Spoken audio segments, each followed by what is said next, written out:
Assalamualaikum warahmatullahi wabarakatuh. Perkenalkan, saya Agnes Haryanti dari Prodi Ilmu Administrasi Bisnis. Saya di sini akan menjelaskan berikut adalah 3 macam trim berserta penjelasan dan contohnya. 1. Trim singular. Trim singular adalah trim yang menunjukkan pada suatu individu, objek, atau golongan tertentu secara spesifik.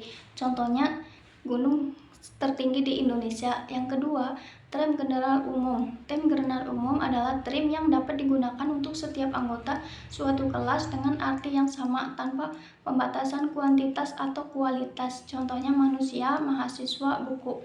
Yang ketiga, trim kolektif. Trim kolektif mengacu pada suatu himpunan atau kelompok objek atau benda yang dapat dilihat sebagai satu kesatuan. Contohnya keluarga, ABRI, mahasiswa, UKT. Dan yang kedua, bentuk-bentuk sesat pikir, logical fallacy dan contohnya. Yang ke-1, ad hominem, serangan pribadi, menyerang karakter atau sifat pribadi lawan bicara, bukan argumennya. Contohnya, kamu tidak mungkin benar soal ekonomi karena kamu tidak pernah belajar ekonomi secara formal.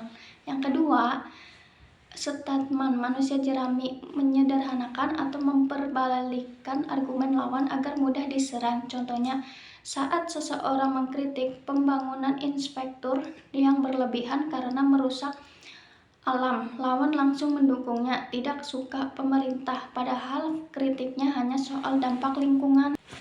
Yang ketiga, appeal to authority, banding pada orientitas palsu, mempercayai argumen hanya karena disampaikan oleh orang yang beranggap berkuasa tanpa bukti kuat. Contohnya, kakak ipar bilang membawa opor ayam ke rumah mertua itu wajib, jadi harus dilakukan. Yang keempat, Hajj generalization, terburu-buru, membuat kesimpulan umum berdasarkan bukti yang sedikit atau tidak memandai. Contohnya, semua guru tidak adil karena saya pernah punya satu guru yang tidak adil. Dan ketiga, cara menghindari logical fallacy. 1. Kenali jenis-jenis sesat pikir agar bisa mengenali dan menghindari saat berargumen. Yang kedua, jaga emosi saat berdiskusi agar tidak terjebak dalam argumen emosional yang menyesatkan.